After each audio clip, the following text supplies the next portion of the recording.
we are using the technology, how technology, especially in the disaster, is reducing the risk. That is very important. Another challenge with us today is that, we are shifting to virtual system. One thing we have seen that we all will be connected over the hybrid mode in future, though whatever will happen, because we should be very proactive. Any pandemic like this can happen, so some reservation on the technology side. One is that, learning side, how to use. Second is that, the enormous data, or enormous, maybe, whatever role we are working as a teacher, student, administrator, as a research scholar now, because we have to be with the technology, and technology is also evolving. So I am just sharing my slide right now. Once again, I welcome all of you for this session. I'll share my experience about the ICT, or what are the ICT part. I have done it in my experience with many organizations. I'm sharing the screen. Vinod, I hope you will be able to see my desktop. Yes. Okay, I'm just putting in the presentation mode. Just a sec. Okay. Vinod, you keep on admitting the participants, because, yeah. Yes. So today topic is ICT. I was just discussing with Madam Amita Singh that ICT is information and communication technology. Earlier we had that information. If you see the traditional legacy system, and then technology was introduced, starting from your various type of computer generation we had, and then there was no communication, the internet. And after this internet, entire game has changed. Our physical working, our personal working also has been shifted on a virtual system. So ICT, information communication and technology, has become a utility services like your water and electricity. And I have written here that, better office management, your past working is going to be completely shifted or replaced. Is it good or bad? Again, a debatable question. And it throws us various research kind of pointers, where researchers or academician, or administrators or students or faculty can work on these kinds, especially in the higher education. And today we are dealing with the data. What type of the system you take, either you take e-commerce, selling, purchasing, everything is happening in terms of data. And now learning also, if e-learning, virtual learning will happen, and your degree or mark sheet through digital locker or through national academic depository will happen. And virtual teaching and simulation about the hands-on session, practical labs and all. So how the IT is getting introduced, and how ICT is contributing, and this has become a is a platform for all. So the people who are non-technical, they are the user, and they are the best user of the technology, and best to give the feedback, and how the technology can be simplified at present. And internet, that even 1 second we are not getting internet, and any of our device is not connected, yes, we feel suffocated. And the kind of data, Professor BJ will explain, the type of data and all, but the kind of data enormous, which is getting, generating from these devices. We have one mobile phone, two mobile phone, two SIMs, we have laptop, we have desktop, we are entering in the lab, wired connectivity, wireless connectivity. Earlier, when we were studying, no internet, no user ID were given to the students or the staff. Now I have 3 devices, so on an average I have to be connected, so I need 3 Wi-Fi session for one devices. And how the data is getting generated, and then big data and artificial intelligence will tools are required to analyze this data. It's manually, it's impossible. One thing also I would like to mention here, the technology has a life. So in one of the slide, I'll tell you, if you ask any technology person, which is the technology will last and how many year, and what is your view and all, and you will find what will be his or her answer as a professional, that I'll cover in the subsequent slide. The point I would like to mention here, that data has a life. Earlier we were thinking of life of the equipments only, but today you have seen in WhatsApp also, if you that option is there, you can you want that person should view this for 5 days, should keep, or 7 days. So this is a new concept which is coming, and I'll tell you that how data is residing in these devices. There are three types of data is there. I'll discuss in my subsequent slide. Not adopting technology, obsolete as an individual, and another thing, convergence of the technology. So starting from your big size room size computer, and then everything on mobile. So your mobile is as good as your laptop and desktop. Yes, the conveniency or the battery life and all has also improved, and very manufacturing is also happening in India. So how this is getting shifted. One another area where many industry, many IT experts are also struggling, and academia research is also happening. That is, earlier we had a silos approach. Each and every application was running as individually, and now you need all in one kind of things, one machine. You see how broadband, which is getting deployed in your home, having one box having all those things, and then wireless, no wires kind of thing, operating system is there, network is there. So ease, and everything in one box, and the size is also getting reduced, and the capacity of the resources are getting increased, and from server to cloud computing, today the technology is existing. Anything you would like to host it, want to start you need not to be installed a server and make that arrangement. You just buy it, pay it on demand. So the demand has become very elastic, so supply should also be dynamic. That's why how the technology, cloud computing, the life. Otherwise, setting up the data centers in the institute or the organization, now just taking a cloud and complete your project, and whatever you are using it, you are paying for that. It is just like a metric kind of thing.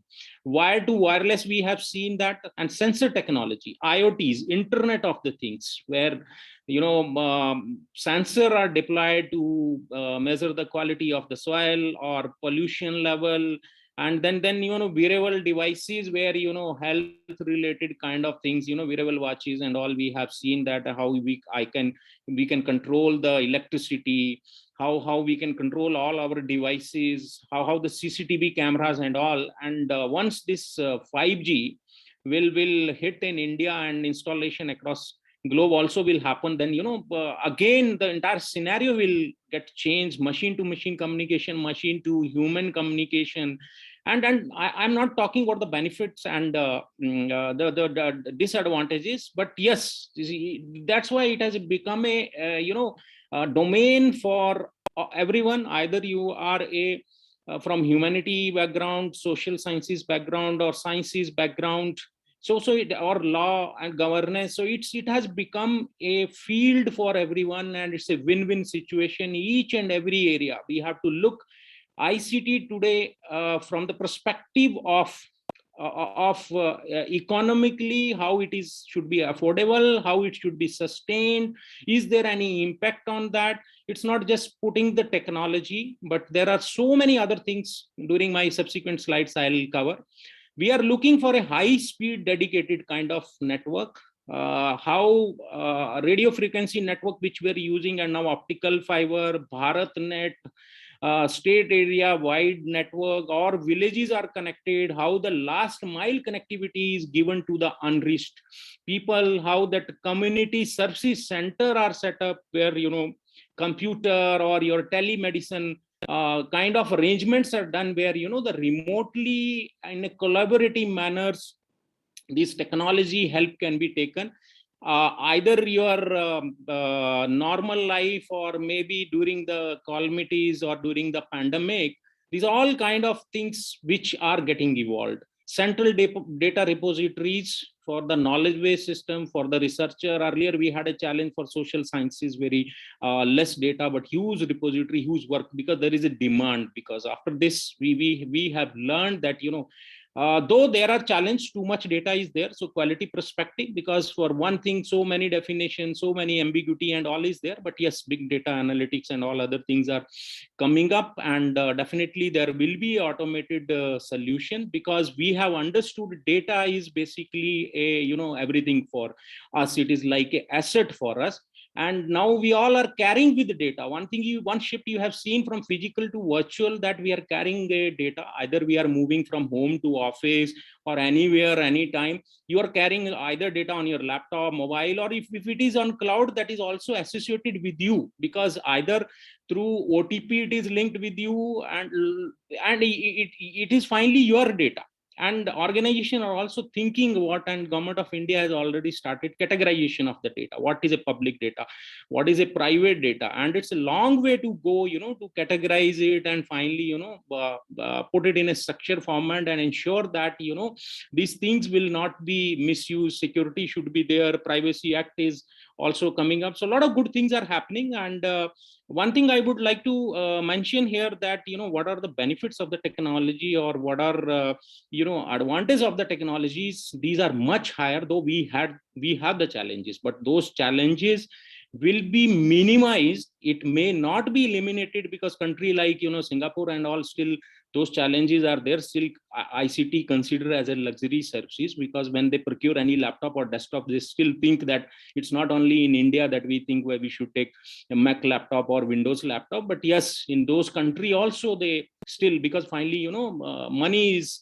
involved, and how optimally you are using the resources, and how return on investment, because those parameters are linked either as an individual and or as an organization, because finally there is an end of life from the manufacturer. And technology is also getting simplified. Person with a disability, a lot of work is still required, because either in disaster, so many ICT equipment, many mobile apps, many websites which have to be compliance, and from Ministry of Social Justice and Environment, those guidelines are issued, and compliance is also there. Multilingual, earlier when we were talking about anything technology, we went local to global. Now, the entire scenario from global to local. If whatever, ICT expert you are there, if you are not able to do anything for the community, how the society based research or society based, utility equipment, ICT in their language. So this is also the another area, because many research or work is happening, and one thing we realized, yes, the local is more important. And until unless teaching today, if I consider that right now we all connected, we are all learned people, we are literate, but can you think that, teaching of technology to the illiterate people, going to the agriculture, introducing ICT there, and just clicking of the button, they cannot do so many operations. So they are looking these kind of simplicity, which right now is a complexity, and an integrated solution. They cannot log in on 10 systems and 10 time user ID password they can enter that. Okay, so that capacity building, awareness, connecting to the community, that is also very important. As I said, that ICT is now not hardware or software only, but it's network. It's all your storage, processing, transition, dissimilar data, audio data, video data, image, text data, and everything. And how we are setting that strategy and managing that entire data with security, ensuring that data is not forced, that data identity, security, consistency, all are taken care of. That it's not that some incident has happened, and during when the actual investigation happened, then the footage or the images are getting changed. So that preservation, that data retention, data preservation, already the policies are there already. Acts will also come over a period of time. So all these are the area where the researchers can think from their domain perspective. ICT, yes, efficiency is there, but again, very debatable question, because a lot of other parameters should have been taken care for this efficiency. Transparency, no doubt. Accountability, no doubt. I am sending an email from my email ID, which is the official email ID or registered on Yahoo or Google, because you cannot create a fake email ID on these systems. So you will be identified, you will be traced, and you cannot say that, this is spam, this is intentionally or unintentionally it has happened that. So IT Act is there, regulation is there, under cyber security, cyber crime cell is there. So cyber security is also parallelly getting strengthened. Better management of the resources, this is one of the area where, we think that, just switching on light has a cost, but engaging all these people and engaging this technology, keeping internet open. And then another thing I'll tell you that that's why internet banking and all, the timeout session is there. Any critical application timeout session is there. It is not that in hours you keep on engaging this system. The more you are connected in the connected world, the more you will become vulnerable, because you don't know what is the vulnerability existing on your laptop, what is the weakness existing on your mobile, which app you have installed, which app is acting as a backdoor, throwing your all information out. Because in this case, the victim is not aware of the technology. So all in one kind of things are not there. So long way to go that, but good thing is that a lot of learning is happening, people are aware of that, and program like this are again developing their skill set. Data for improved decision making, this is very important. A lot of work is required for a data, so that you will be able to take the correct decision. If data is wrong, data coming from the source is false or is changed, yes, definitely what will be the result, that all we know that. So improved decision making is required until unless the data is correct, the factual information which we are getting.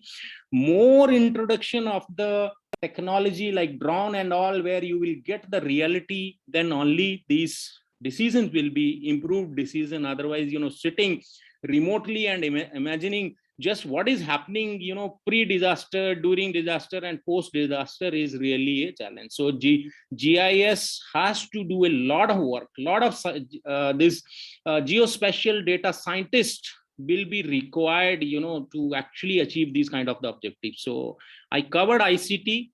So it is nothing hardware, your email system, SMS, very, very important for your early warning system, for your communication. And you see from government side, from various organization, transaction, you see that this much is credit, this much is debited and all. So this has also become a, part of the system, but it has become of the part of the system. But, other side, technology side, you see that how much logs, how much data will be, kept and retained also. If financial transaction, you say that this has not happened, and this has, and this is the, someone has hacked or someone has done it maliciously, but there, that's why the logs will be mentioned. And banks and all this critical data, their responsibility is to just send that alert on your registered mobile, whatever mobile you have declared, their responsibility up to that only. Rest, to manage your OTP is one time password. That is the second layer of the authentication. Earlier we have only username, password, but now we have OTP. So after OTP, our life have become very, I will not say very simple, but at least reasonably, assurance is there of the security, that at least OTP is coming on my mobile. But from there, through social engineering or through anything, I'm, leaking out, then banks or who are, what are the critical service provider, their responsibility is not there. It is individual responsibility to, maintain the security, or to maintain these. This is just like your key, the key of your secure asset. Search engines, maps, intranet, internet, smart devices, bring your own device. Today, earlier we had that challenge, where across the country, our software hardware was not compatible.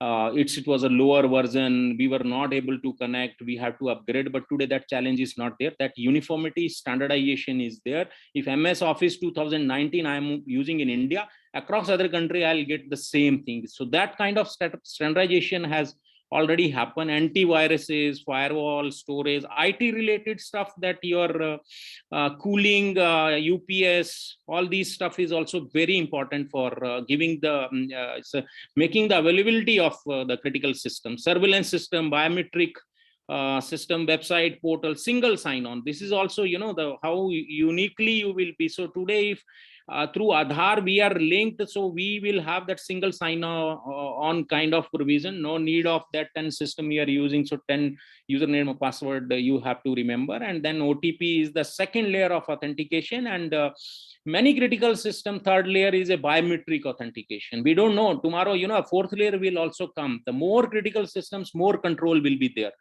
User generated content, blogs, social media, YouTube, Facebook, official social media handlers, how you are using. For social media, one thing is that because there are so many tools which are existing, again there is a confusion, which one is best, which should I use it, which one is giving more statistics, which one people are using more, which one is not in much controversy, where I'm getting more popular, whether it's a professional, unprofessional, or I should use LinkedIn because I'm getting a lot of job kind of information there. So again, it's up to the individual, but in future, yes, some standardization is also required there. And do's and don't we have to follow. It's not that what we are posting and what we are doing it, we are answerable, we are accountable, and we are praised and tracked with us. So keep always common sense, no ignorance on that part, because IT Act is there, and cyber crime is also there. So unnecessary falling in these kind of retweeting and all, and especially in the disaster period when we are doing this kind of communications, so it should be verified, because a lot of stakeholders are involved. NGOs are there, your community is there, your government is there, so everyone will work within their jurisdictions. But someone is getting just a fake video, or maybe forging that video and just sharing it, you can see that how much impact it can create on the virtual system. And then your media. So same rule, regulation, the verification of these video, these contents. And I understand the technology side, still there are challenges because the huge amount of work is required. But yes, the time has come where thinking on these parameters is required. Convergence of technology I discuss, IoTs, cloud computing, software defined network area. This is also one of the area where you will have a one box where operating system, your application, your network, everything will be lying on that.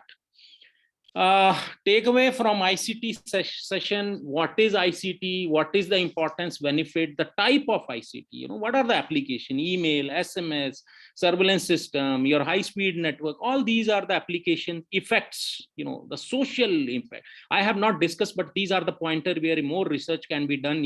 What are the negative effects in terms of health, in terms of too much usage, in terms of cost, affordability. So a lot of pointers are there to further have research. Too many vendors are there, too many Zoom, Google and all. And I know that during the pandemic almost 6 months we spent that which one is the best, and finally we came to know that whatever simple and whatever is less cost, we should take it. But initially when we were paying for the Zoom, it was quite high actually, and Zoom had a lot of vulnerability. Now you see that how the technology is also getting strengthened, or technology is evolving with the feedback of the user. Only those technologies will exist, those having very simple and easy kind of things. Different type of communications, you have wired, wireless, satellite communication, you have radio frequency communication, and the application of ICT. So all these are the about ICT. E-governance, we know that that all good ICT is required to give a good result or efficient e-governance. So digital culture to take a serious root in the university ICT governance is to be seriously looked. If you won't have good, you have implemented a very hi-fi e-governance, and then OTP is not there, mobile network connectivity is poor, building to building high speed network is not there, network is not secure. So all those things are required for the organization to use better e-governance. Though e-governance also a lot of applications are there, so integration is one of the challenge today we are looking. That's why we unified integrated ERP, unified integrated kind of system, not so many system in silos working on different technologies. Standardization is required, return on investment. Not encouraging any of this is for government, other sector also encouraging policy, no dedicated fund. Complexity is also one of the area. Language, technology, portability, I discuss. Low latency, literacy, that reaching to the unreached, reaching to the last mile.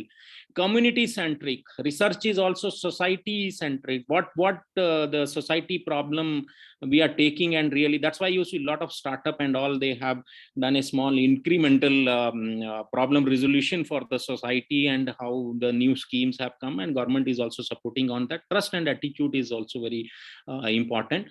Digital India, very nicely, these three categorization is there. Digital infrastructure as the utility to every citizen, actually. So same thing is applicable for disaster management also. As such, disaster management, the treatment, the remediation, action part is different, but at present we have the common internet, common technologies. Maybe some special technologies will come, or special mobile apps, or special kind of things which are very specific to the disaster. Otherwise, you will have a shared or common kind of ICT resources.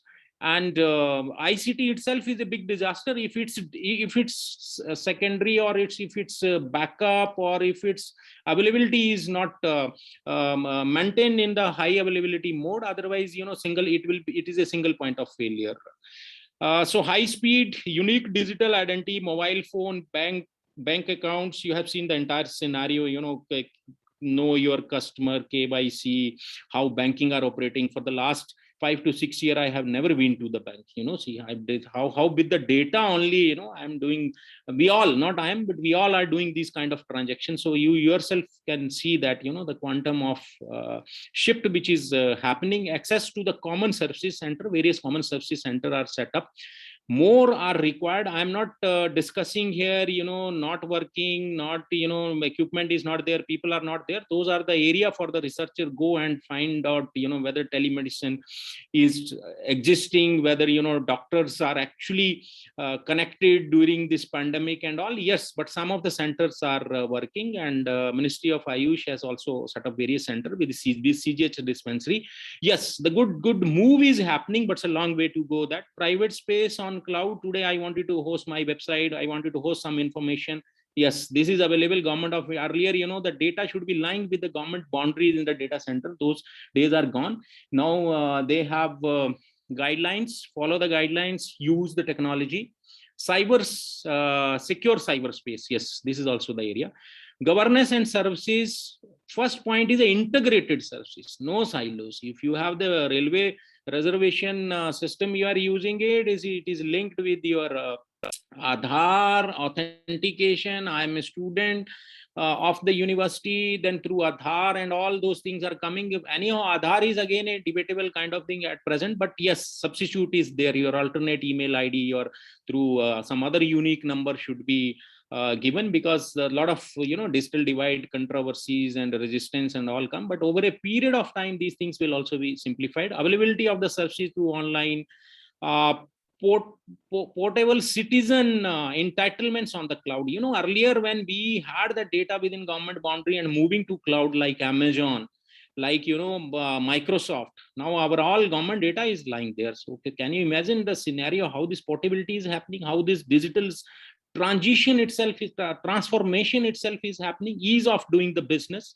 I'm connected anywhere, anytime, kind of thing. Geospatial platform and has to do a lot of work for disaster, because still there is a one of the article I read it that data scientists in this domain are more required, and social scientists will play more role. The last area, digital empowerment, literacy, lot of literacy is required. And then today we are in that scenario where learn it, unlearn it, and relearn it. Whatever domain you are working, whatever capacity you are working as a researcher, as a professor, as a administrator, those days are gone. Yeah, so it's learning and relearning kind of attitude has to be there, because many new things are getting introduced. Yes, this is a slide how your digital footprints are getting created. There's on your mobile, password, delete files, If someone will get access, will come to know what you were doing, which file you have donated, bank accounts, recent file, contacts, current location. I'm sharing with the Uber, and after that, not disconnect. People will come to know that, and a lot of other things you yourself can see from the slide, and below is a cyber crime statistics. Anyhow, that depends. Cyber crime is based on the objective of that hacker or attacker, or the person who is harming the data. It's totally debates on the intent. And today's attack, I'll tell you, that are very, very targeted. Those days are gone where just defacing the website and finding out the password. Attacks are very, very targeted attacks. This is one of the statistics I discussed. Huge amount of data which is getting generated, and all this is a 2021 data, where every millisecond, I'll say that this is all unstructured data. This is all, that's why the end of life of the data is required, and in many application it is happening. Otherwise, many data which is lying unnecessary on our mobile and all, because the too much communication is flowing. That's why WhatsApp, you see earlier, you send it to all. Now you will able to forward only to one. You have seen that how this transition has happened, and how the IT has made people responsible, accountable, and IT has automatically, by the use of IT, people have learned. Digital footprints, there could be negative, positive, and what should be know about that, what is happening on. Just do a small Googling, just check how many SMS you have received, what SMS you are getting it. Suddenly you will get a SMS, you have not paid an electricity bill, and you will get a immediately call.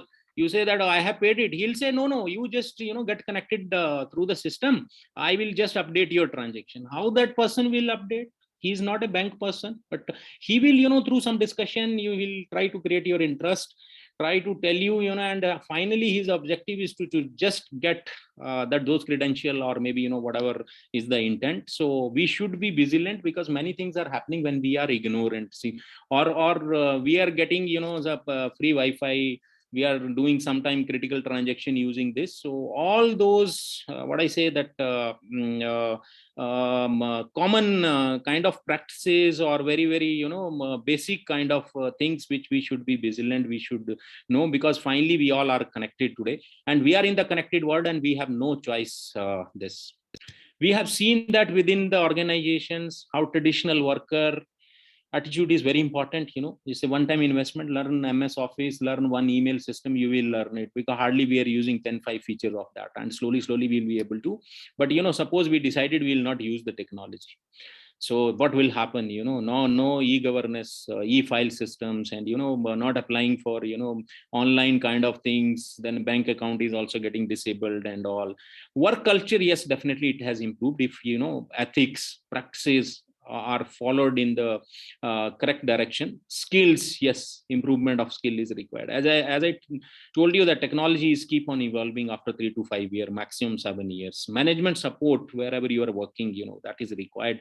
Otherwise, that objective has to be very clearly what we want to do it, and how we should achieve that. Societies, so I'm not discussing the digital divide, because that's another area where a lot of discussion can happen. But still, and what we are doing for the disconnected people, actually, what is happening? Lot of literacy. Why we are making only the smart city more smarter? Why the Google, Yahoo, and Microsoft is investing only in the metropolitan city? Why can't they go to the village and set up their good technology there, and from there they can run it, as the technology objective is anywhere, any kind of anywhere and anytime kind of advantage is there. So again, skill, participation, information sharing, definitely it will improve the life style. But again, it's a debatable. All you are the researcher, so you can think based on your domain on these parameters. Today, employee, teacher, all we are connected. So we are registered with various forms, email, forum, some lot of data we are getting. Sometimes we are confused also whether this is the exact definition, whether this is the exact document. So a lot of quality work is required. A lot of ambiguity has to be removed. So one thing is there, that you're getting all these messages in the midnight. You are need not to be, you have to take your health and all other parameters and work within your jurisdiction and the boundaries. What are the office times, what are your key area responsibility within that. But yes, if internet is down in the midnight, you're working on a critical process, yes, you have to address based on the service level agreement. Now service is also replaced with the X, actually, because now so many agreements are also there within that services. So ICT is digital transformation is happening today. The student is also very active student. Those days are gone when passive students sharing of the notes offline, a lot of things were happening on the board and all. Yes, one thing is sure, it is not replacing the teacher. That is very, very sure. We have to be on a hybrid mode, but proactively we have to keep provision. If such pandemic will exist again, then how, what are the initiative we have taken, what is the investment we have done, so that without any hurdles and without any wasting time, we can take over those processes, administrative, academic, or maybe teaching, learning, or the research. And one thing I would like to mention here, that today, the collaboration is the another area. As I said, in technology, complexity to simplicity, silos to integration, integrated mode. Then another thing which is that collaboration. Those days are gone. If I see as a computer engineer, I will be able to do. No, you had to involve social sciences, you had to involve many other people, and it's a win-win situation. And collaboratively, none of us, I'll just share one quote. None of us is smart as all of us. So jointly we will be smart today, not as an individual we will be smart. This is the slide where, if you ask any technology person, any researcher working in the research area, okay, what will happen to this technology, that technology, he'll give you answer like that: 1 to 2 year, 2 to 3 year, 4 to 5. Right side, the key parameters where investment, return on investment, and all those there. Those are the boundaries, finally. But entire education has to be rethink. Now you think that there will be three most vertical. One is that agriculture, where technology, introduction of the technology, or enablement of the technology is required. Second is your health center. Health center we have, health services, we have seen that it is not that only just appointment of the doctor, but MCI, Medical Council of India Act, and IT Act, they have to work very jointly and come up with the integrated kind of system, where right from appointment to my all, test, my all prescriptions, my all, historical data, privacy, and how easily I will be, consult with the doctors, and, as an individual, and going in a community center, and I'm telling to someone, whether he's explaining whether he is preserving my data or not. So lot of things are required for the health center. And the last is a education, starting from earlier we were thinking higher education, but higher education have to be a leader here, and it's a complete rethinking. Today we are talking about a academic bank credits. Just take a course, take a paper of any of the university or in SWAYAM platform, and automatically it will reflect in your degree mark sheet where you are studying in your host university. So those kind of things are happening. So a lot of rethinking is required in terms of the administrative process, in terms of the working, in terms of the teaching, learning, or especially in terms of the research, connecting over the collaborative technology. One of this tool where we are connecting today is a collaborative kind of things. There are many tools which are also existing.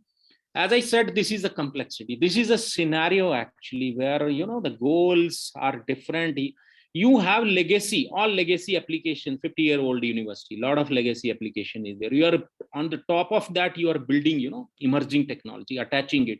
Then so many kind of things. Compliance is there, legal is there, your continuous development on the technology is also happening. So many technology, you have to build up a good culture. Then you have to see from an economic angle, you have to see from a social angle, you have to meet the compliance, then audit of the technology, which is happening for the critical processes. So all this is a very complex kind of scenario, which more simplification, more vendors are there, how this can be standardization. So more things are happening in the right direction, and I'm sure that these things will be simplified. Otherwise this will become like a curse, which is happening for the complex system. As I said, people are very important. All good things in technology is also done by the people, and bad thing is also by the people. So putting all people process in the equilateral triangle kind of funnel kind of thing, and if you have a good people, no technology, no process, you can imagine, where efficiency, effectiveness, where risk reduction will happen. If you have good processes, no people. If you have good technology, people don't know how to use it. So all these three are equilateral triangle, and this is the major challenge today. That's why I said ICT is just a tool. Processes, people, ICT is just a 20%, 80%. A lot of other things are required for the good. Another thing, if you see that, we wanted too much outcome from IT, but we are putting very less input, and computer logic says that whatever input you are putting, optimal outcome or output you can expect. Another side is funny part is, everyone wanted to reduce the budget. So if we keep on thinking, we wanted a world class technology, and that we should get it. So this is also a major challenge, either disaster or non-disaster area, or either your personal work. Always we think, okay, maybe we can take this computer or this equipment, or which is the less costly. So again, a lot of parameters are there. It is not a I am specifying the thing, but it's a pointer to think that if you are looking at world class services, it is your intellectual property right, IPR kind of things, your copyright kind of things which you are maintaining in the organization. You don't want competitor to see that information, your very trade secret kind of things. Yes, the investment is required. You don't want reputational losses. Yes, the investment is required. So cost on benefit analysis kind of approaches are there, and the risk, how much risk you can accept and how much risk you can reduce. Yes, for ICT the practice has changed, that it is structured, reactive to proactive. As I said, another pandemic will happen. It's not that we are reacting at that time. We keep something as a contingency. Unplanned to it's planned, and random efforts, it's a predictable kind of thing. Best efforts are converting to optimization. This is the complete process, for all critical ICT. As I said, that in ICT, whatever domain it is implemented, if it is planned, do, check and act, and it's a continuous process, continuous improvement. You are learning, and again you are fine tuning the process, again you are simplifying the technology. So starting from your strategy goal to how you are designing the services based on the requirement, either it's academic, it's a government, it's a private, how the service transition is happening. Finally you have taken a very good product, you have taken, say, e-office, your objective is paperless, but how implementation you are doing, how users are using, how much time you are spending it, how much they are understanding, whether it's a IT Act compliance, whether it's it's if his primary data is down, whether secondary data people will get the data or not. So a lot of questions are there. So how the transition is happening, this, and how you are operating that services. If someone is a problem, how you are resolving, how the digital certificate, e-signs, how that digital data, you are ensuring that can be, if produced in a court, can be act as admissible evidence for the decision. So that kind of continuous process is required. Either it's a research data, and also it's a long way, a lot of investment, a lot of things are happening. Something centralized, decentralized, but again debatable. Too much centralization is also bad, too much decentralization is bad, based on the requirement, like banking and manufacturing and education also. We cannot put it everything on the like MHRD and UGC. Some autonomy should be there in the institute, where something should be develop and maintain, build up and operate within the organization or the institute. As I said, that there's so many challenges, process related SOPs, stringent SOPs are required, poor legal frameworks. Many times we don't know, we can do this, but if I'm not doing it or I'm doing it, what is the penalty? What is the kind of thing? People side also, lot of investment, lot of motivations, lot of training, awareness, resources side, budget, then project management skills, or management support. Technology side, we know that how this technology we should make affordable. And in the below these four quadrant, this messaging, internet of things, simplification, capex, capital expenditure to opex model. Earlier we were procuring the server, putting in the premises, using it. Now I'm taking a cloud, I'm just taking a ICT as a service. I'm not procuring and putting in my organization. So, broadband and all this is service based. You pay and use it. Paper to paperless, campuses are cashless. After demonetization, a lot of work has happened. A lot of new regulations are also coming. Sustenance is the major challenge. Now, you have so many systems today. You want to connect this system. There is a API, application programming interface. So one system like your railway reservation system, it is linked with Aadhaar, it is linked with API. So how these companies are standardizing. It is not that entire Aadhaar system will go into the railway system and the entire railway system will be incorporated or copied in that system. No. So like in JNU, I'll give you an example that API to API, when our users are getting authenticated on a e-office, our email users. So email system is talking with the e-office system over the API. Cutting edge technology. This all emerging technology, your big data, your ML, your artificial intelligence, Internet of Things. Yes. So this is the finally disaster area where sustainable development goals are there. And objective is very clearly defined by the United Nations that by 2030, we should be have this, but mapping ICT with this very low work is happening at present. So this is the area for the researcher and all. Take one sustainable development goal and map with ICT, put those tools, during flood, what will be there. If flood is there, then optical fiber has gone, then how you will establish that nearby last mile connectivity, how you go through the mobile Wi-Fi kind of ad hoc radio frequency kind of thing you will set up, or how you shift that entire ICT load to the nearest district or nearest area where IT is available, where connectivity is available. Similarly, for zero hunger, what is required, how ICT will add a value. We have seen the government of India, that is direct benefit scheme, Manrega and all, some good things are also happen. But yes, actually in the disaster management, if for its sustenance goal, if we are able to map each and every tool, maybe starting some basic tools, then this is the area for the people who are working in the disaster management to and the technology people also to work. Yes, as I said that today attacks are very targeted and technocrats are more powerful, or if you are not a technocrat, you have a very good utility which you can run and you will be able to retrieve any information, you will become very powerful. That's why ransomware attack and all these are happening, and data brokers are there asking for the money because the technical knowledge has reduced.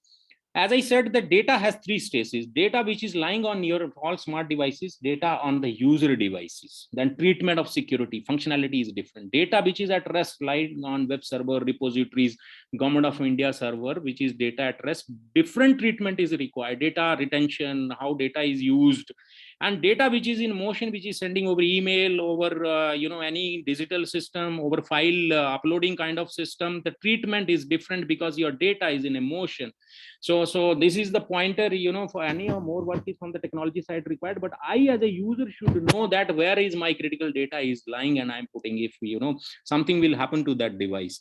As I said, security, only reasonable assurance by putting all these control. If you see the core circle is a data, finally all we are protecting data, and everything is data, whatever we are doing today. Then data is accessed by the application, and after application you have that host hardware, that either laptop, desktop, then your laptop is getting connected with internet, either internal network or through perimeter, outside to inside or inside to outside, accessing from the university, Google. All this is a perimeter security. Then physical boundaries where your servers and all lying, and then policy, procedure and awareness is very important.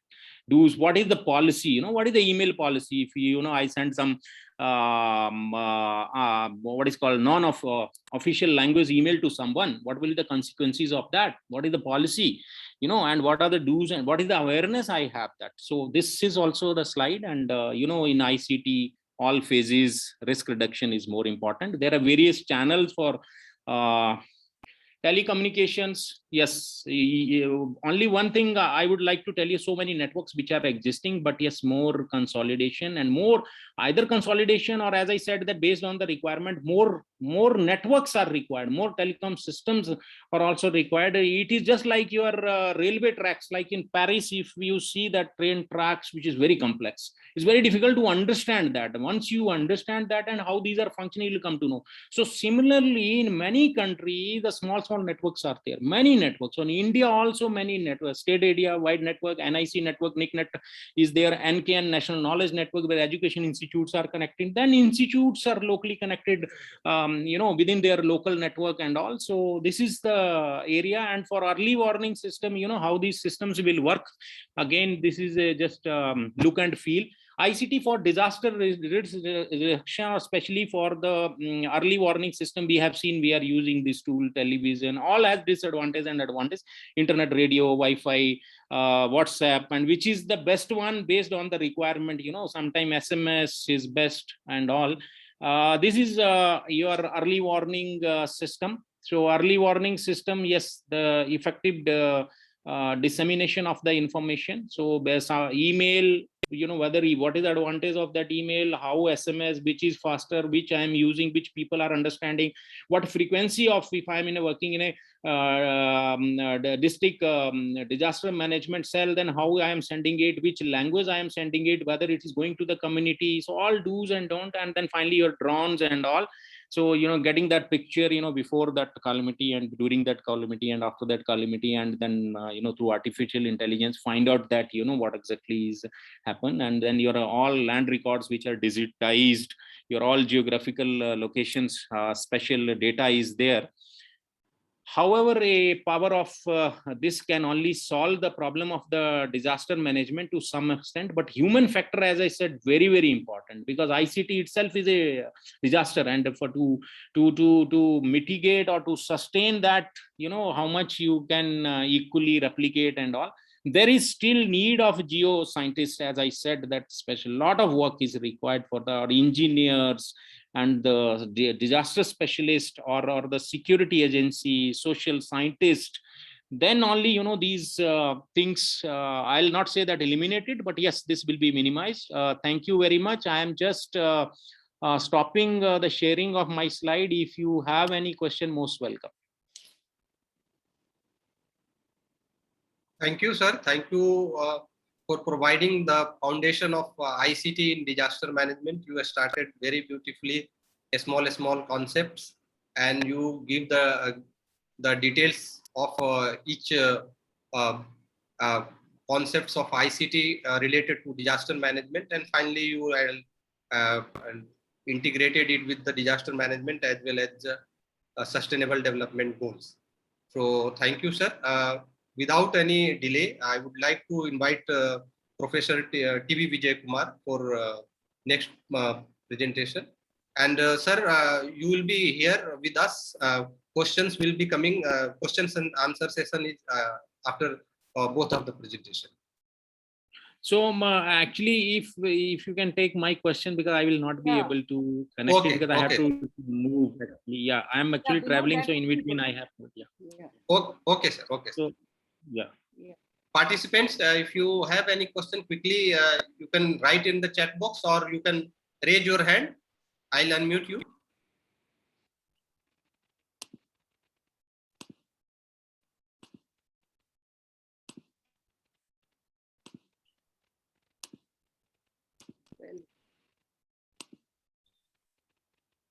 I have a question. Can I ask?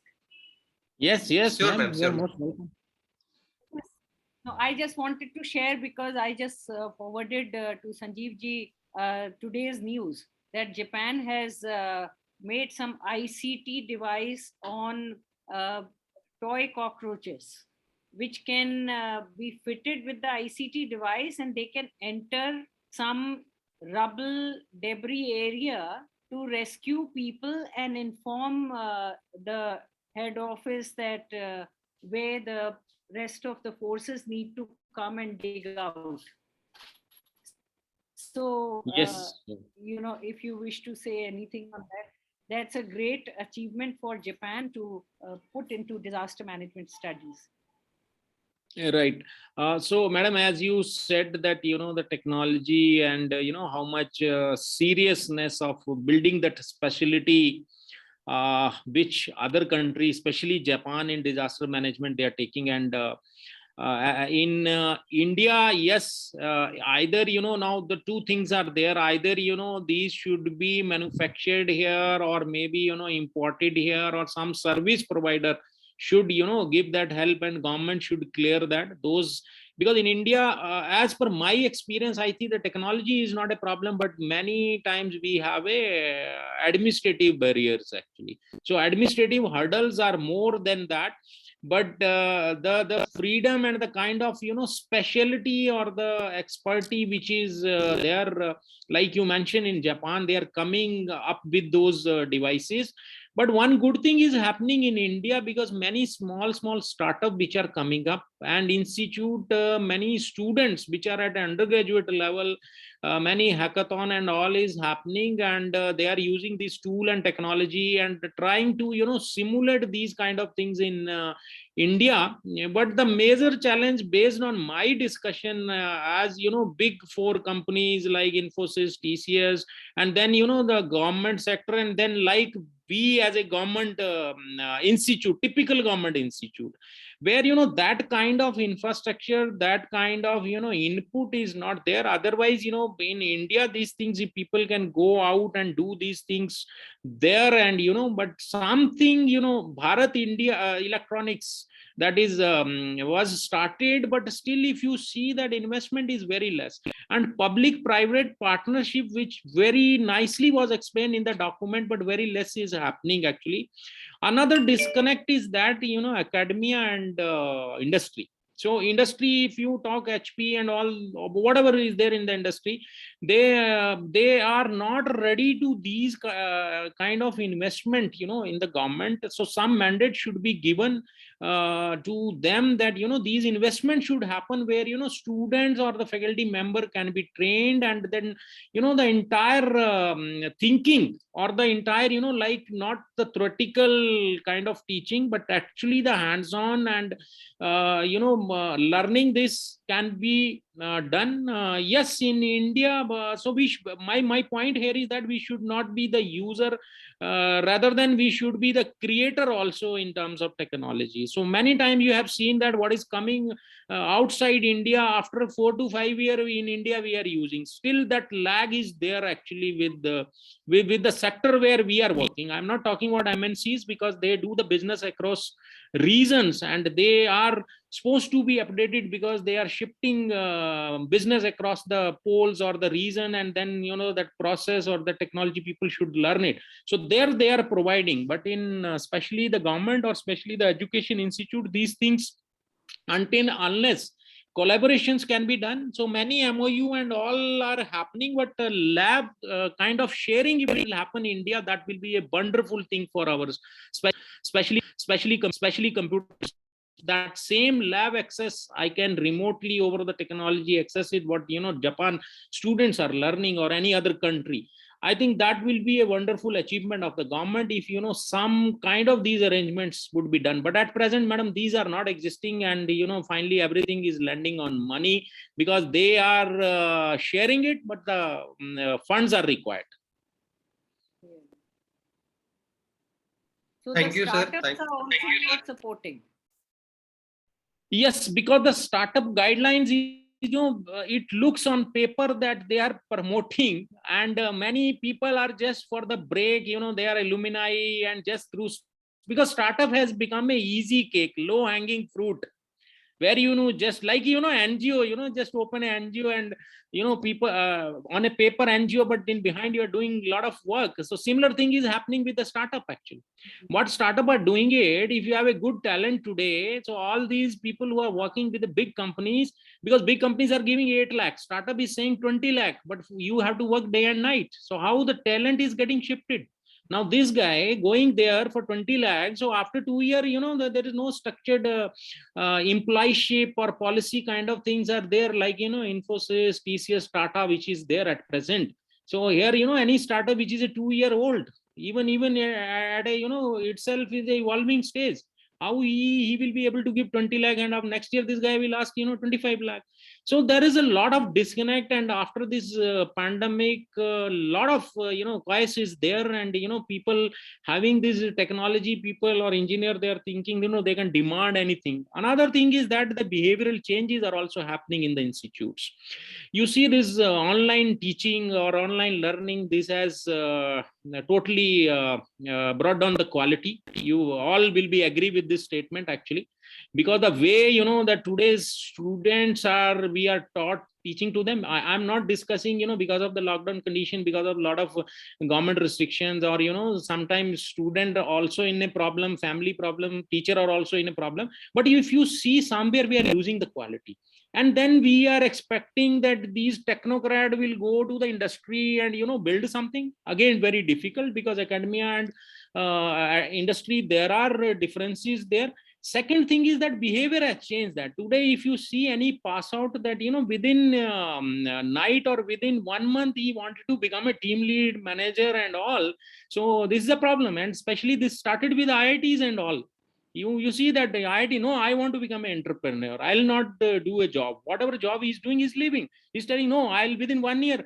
And this, if you read the article and if you meet all these big companies, especially their HR, they're facing this problem actually, and people are leaving it. And it's just for money, and behavioral changes are there. Another disconnect I see, that theoretically we are teaching the ethics and all, but as such in each and every course, what is the value, what is the industry linkage, those kind of things are not getting indulged in the students actually, because we are not teaching. On a paper we are teaching, but ethics, professional kind of things, which you are going for a company, though they are putting bound and all, but again these are all just on a paper actually. So a lot of work is required, where if you are saying that how entrepreneurs or how technocrats will be produced, and how these companies will retain the talent, and which role will come tomorrow, like I was saying, the geospatial data scientist. But there are many roles, and it's an entire shift actually, it's an entire shift. And another thing is that no individual, someone is thinking I am developing a very good software, no survival, because you have to do a collaboration with hardware, you have to do a collaboration with expert. You, like I'm doing something for agriculture, I have to learn that, then only I will be able to produce, meet their requirements. So it's a win-win kind of situation. So a lot of work, especially higher education. That's I said that it's a complete rethinking, and over and above, that new education policy. So new education policy, how it will fit, and it's entire rethinking actually. So that's why learn and unlearn it, and again relearn it. Thank you, sir. Thank you. You have started a very interesting discussion. I'll ask again, if anyone has questions, they can raise their hand or they can write on the chat box. Otherwise, we will request our speaker.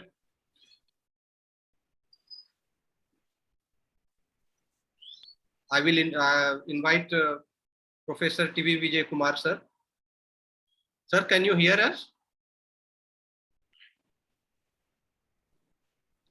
Thank you, madam, and thank you to all. I am able to see Welcome, Professor sir. Vijay also.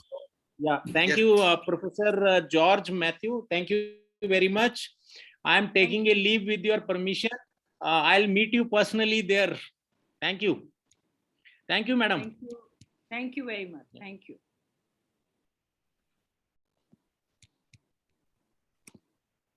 Madam, may I be allowed to share? Yeah. Yes, sir.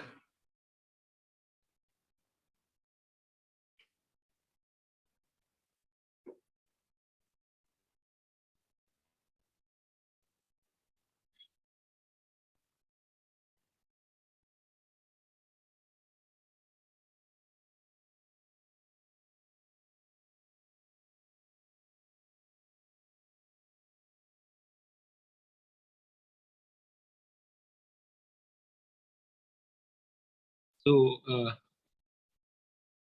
I hope I am audible. Huh?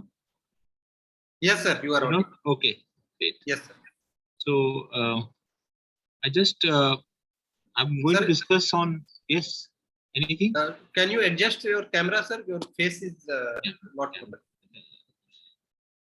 Yes, sir. Yes, fine. Fine. Okay. So I'll be talking on artificial intelligence and disaster management, the context of AI in the context of disaster management. The idea is that today we are living in the fourth industrial revolution, which is dictated by artificial intelligence. We had the first industrial revolution that talked about steam engines. Then we had the second one, which talked about electricity. Then we had these internets and personal computers came into picture. That was the third industrial revolution.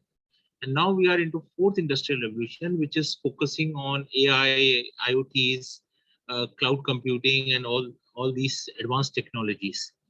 And the idea is that, whosoever is going to exploit it first is going to have an edge over the other. And that's why every country is investing a lot in terms of AI. So my focus would be to talk about AI in the context of disaster management.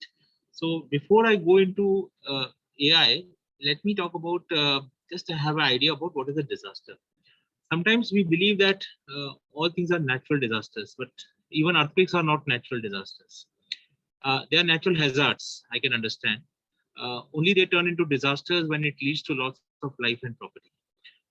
Not all earthquakes leads to loss of life and property, so they don't turn out to be disasters. If that would have been the case, then everybody then every day Japan witnesses disasters, so witnesses earthquakes, but they do not result in a disaster.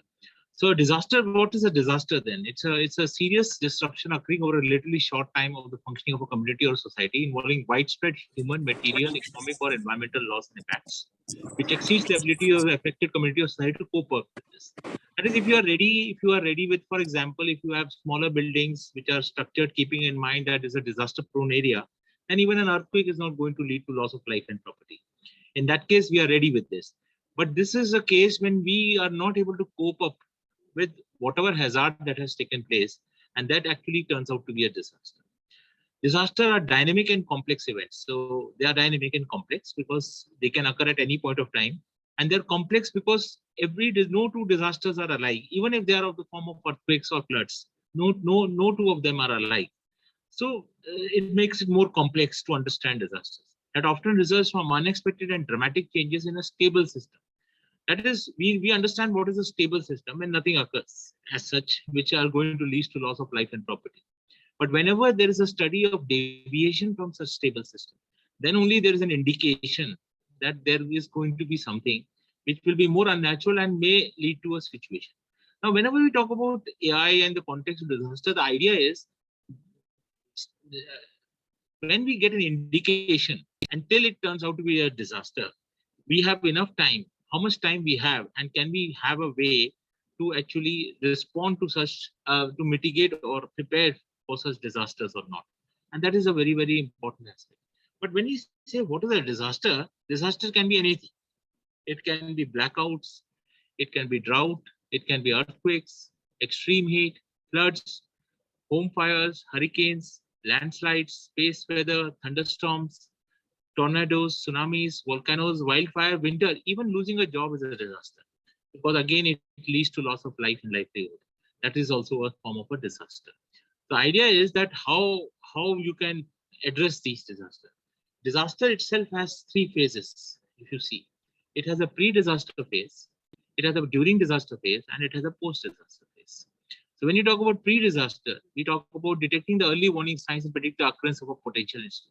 And there are pre-disaster phase, it comes out to be mitigation or reduction, preparedness or readiness, what we talk about. During disaster, when a disaster has occurred, and then you have to find a way to respond, control, and process disaster for the purpose of reducing the negative impact. And that is the phases of disaster response. Then you have a post-disaster phase, which evaluates the loss caused by incidents and the executions of response and recovery from an emergency. So now I'll be talking later on how AI can be used in each of these phases later, how AI can help in each of these phases. Now, so what is management? And we know what is a disaster, then what is management? So disaster very rarely starts with a massive disruption. For example, we can take an example of floods. They do not result in massive disruption. Initially, they do not disrupt, but gradually, when the dimensions increases in terms of their width, they start disrupting and destroying the various livelihoods, lives and property of people. So very rarely start with the massive disruption of a system. Rather, they are rapid processes that propagate the initial effects through a complex system, leading to major disruption of the system. Now, the idea is from the beginning till major, can we do something so that we can reduce the loss of life and property in case of disasters? Additionally, difficulty is the prediction of consequences of these events, as they are not in the context of complex and interdependent social infrastructure and natural environments. Disaster is not only concerned with predicting the course and consequences of this disaster, but also mitigating those undesirable consequences, and especially they are under time pressure. You know, in computer science, we talk about real-time systems. They are systems, they are real-time systems. All these air traffic control systems are real-time systems. What is the difference? That it is not all about giving you a correct answer, but the correct answer within a stipulated period of time. That makes it more real time, because the reason is, even if you get a correct answer beyond a time, it has no meaning. And similarly is the case in disasters as well. It is not, its time pressure is very important, because the lesser the time it takes you to address the problems or mitigate the disasters, the lesser lives, the loss of lives to property and human life is protected. It's a multifaceted process to avoid, reduce, respond to, and recover from the impact of disaster of the system. So we can see it through this cycle where we talk about mitigation, we talk about preparedness, we talk about response, and we talk about recovery. And these are the phases where I will try to talk about how AI can be used in this context. Now, where does IT? Mr. Sanjeev had talked about IT in the context of his technologies, but IT can make a strong impact by generating unprecedented volumes of data because of the advent of IoTs and Internet of Things and the sensor devices which are placed at different locations. Now we have a mechanism to generate a lot of data based on which we can actually try to predict various situations that are occurring in the environment. One of them is related to disaster for decision makers. Now, these data can either be stored and analyzed, or can be analyzed in motion, because it may lose significance after some point of time. So we work on either the data stream form or the data stored form. Those two things can be done. Processing and analysis of the large volumes of data related to disaster is a challenging task. Volume becomes challenging. I always take an example that if a student is, volume has its own complexity. Whenever I address the students, I definitely make it sure, I tell them, if I give you an option of appearing for 10 exam, having 10 chapters after 10 days, or every chapter every day for 10 days, what would you prefer? And the ideal situation, if the performance has to be good, he would prefer one chapter every day, because there is a complexity of volume also is very important. You may have traditional way of learning things, but when it becomes voluminous, it becomes much more difficult to comprehend, understand, and therefore analyze such things. So it is the large amount of data that is processed. Processing and analysis of larger data is a challenging task due to its unique characteristics and the nature of each disaster. Every disaster in its own is unique. Even if there are similar type of disasters, but they have their own unique characteristics. And understanding, predicting disasters in future is not a simple task. Data related to normal operation of the system is available, because we know that data is available related to normal operations. But data of catastrophic events would be scarce because of the nature of these events. The reason is that catastrophic events, because they are the outliers and they are the noise in the data. So data related to catastrophic events will be scarce. So data related to range and extent of hazards has not kept with pace with the needs. Now, what type of data you can come across when you talk about disasters? Disasters and data is very, very important when you talk about artificial intelligence. If data is not there, AI is not going to succeed. But you need to work with a lot of data. And today you have mechanisms, technologies that can extract data at a pace, like as I said, you have Internet of Things, you have sensor devices placed at various locations, which can enable you to extract a large amount of data. What type of data we are dealing with? We are dealing with unstructured textual data, like news articles, incident activity reports, and announcements. We are also dealing with structured textual data, like situation reports, damage assessment forms.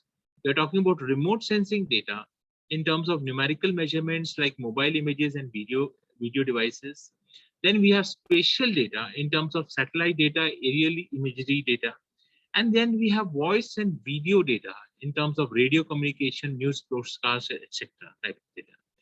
The challenge is to apply analytical techniques to diverse and heterogeneous data that can be both static as well as dynamic. As I said, all data need not be stored. Some data needs to be analyzed in a dynamic fashion because they lose their significance after some time. Some data needs to be stored because they have their significance in storing such data.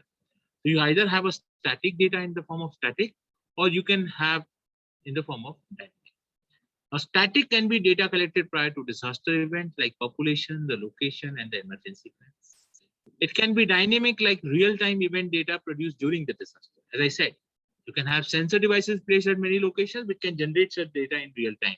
It can be weather, river states, response unit locations, and resource distribution. That can be part of this. But since data is the backbone of any technique, and especially artificial intelligence, but it just starts all with data and gradually evolves itself to some sort of a decision. But the ultimate goal is what?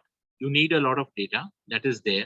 If the data is there, then the ultimate goal is to what is called to find wisdom out of data. And this is what AI aspires to do.